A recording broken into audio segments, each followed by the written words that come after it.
You see me in a wheelchair, and it is a challenge to speak.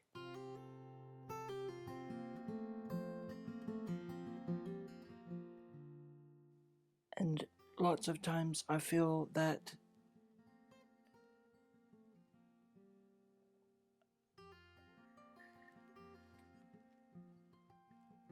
I do not get seen because it's so hard for me to speak my mind.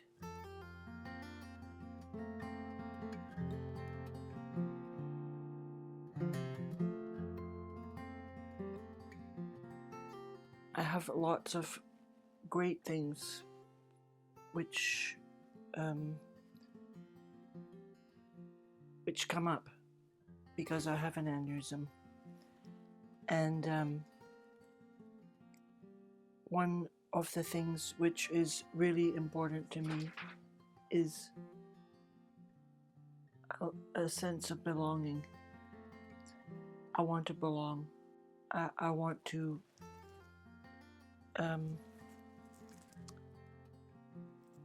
be part of something bigger than myself.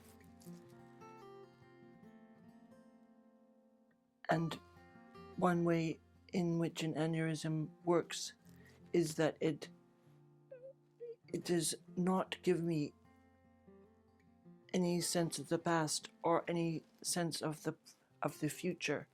And so, unbeknownst to many people, I am right here, right now, and it's a gift. First of all, I was in a car accident when I was 13, and my mum was paralyzed, and so I looked after my mum, who was paralyzed, for 20, 30 years, and then she died, and then it took me a long while to get over her death, and then some years later, I was having an aneurysm, and I was half paralyzed. I had loved looking after her, and I knew myself what Jean was going through with me, because I went through that with my mum. So it was a very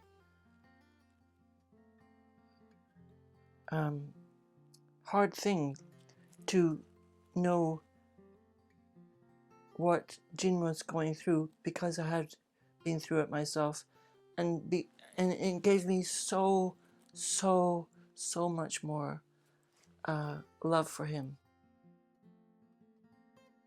Even when I would say, "Oh, could you do this? Or could you do that?" I would see myself being my mother's caregiver, and I could tell this the fact that it was one too many things to ask me, and I had the same thing for him. So, in fact, I have had this aneurysm for 14 years now, and now I think that my relationship with Jean is so much better than I've ever wanted it to be.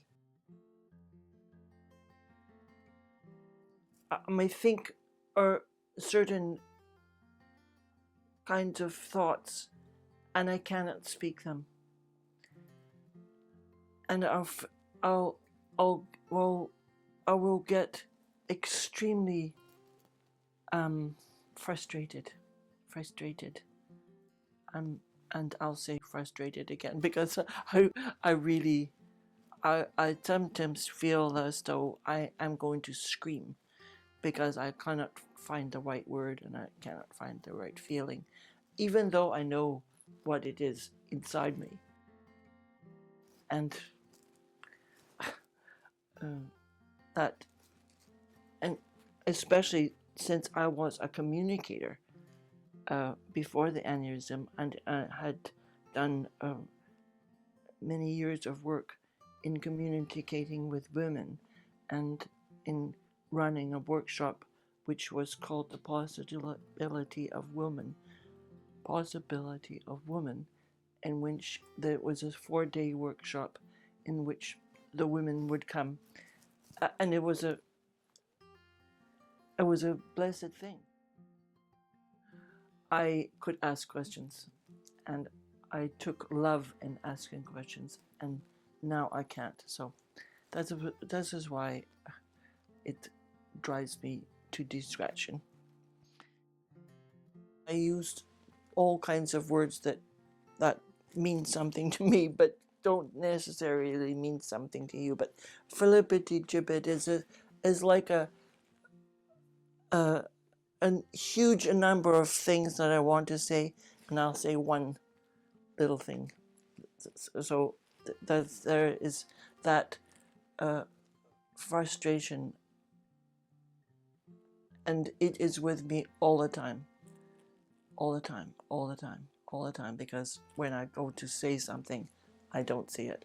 When I go to speak my feelings, I don't speak them in the way that I feel them. So that is one of the, if not the hardest thing that I go to in my frustration with being paralyzed. I don't know how I could make it more vivid.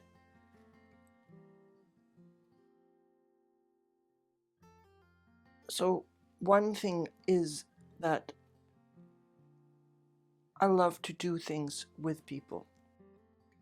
Unfortunately now, very few people will make themselves available to me. So whereas when I was before the aneurysm, I had a huge circle of friends and I made connections with them. I no longer make connections with them, and they disappear. They just disappear. And so I have only 3 or 4 friends that I talk to. That is an unhappy thing about my life. That I was a connector. I connected myself with people. I connected people with people. Well, that book that I wrote after the aneurysm, that was, I thought it would be easy. But when I wrote the book, instead of writing the poem once or twice or 3 times, I wrote the poem 50 or 60 or 70 times to get it to say what I wanted it to say, in essence. And that came with both the poems and the poetic prose which I wrote, and really I gave loving determination as the thing which got me through to where I am. The loving determination, because determination was one thing, loving was another. Put them together and they are something which speaks to me. Many times I thought, oh, I can't do that. I cannot do this. But no, I had to, this is determination to get it finished. And so when I published the book, I cried and cried. And now I feel it as though it's written by somebody else. Let me show you chocolate lilies.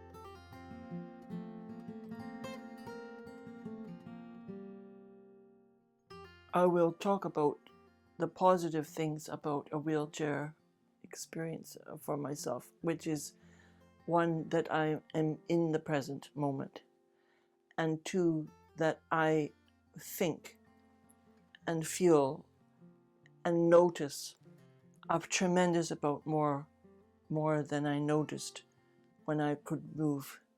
I just I'm still, and I notice everything going on in the world around me, and I take great love in the things I do notice. For example, I put the flowers you gave me in a brew jug, and that brew jug my mother gave to me. And now every time when I look at that blue jug with the flowers in it, I feel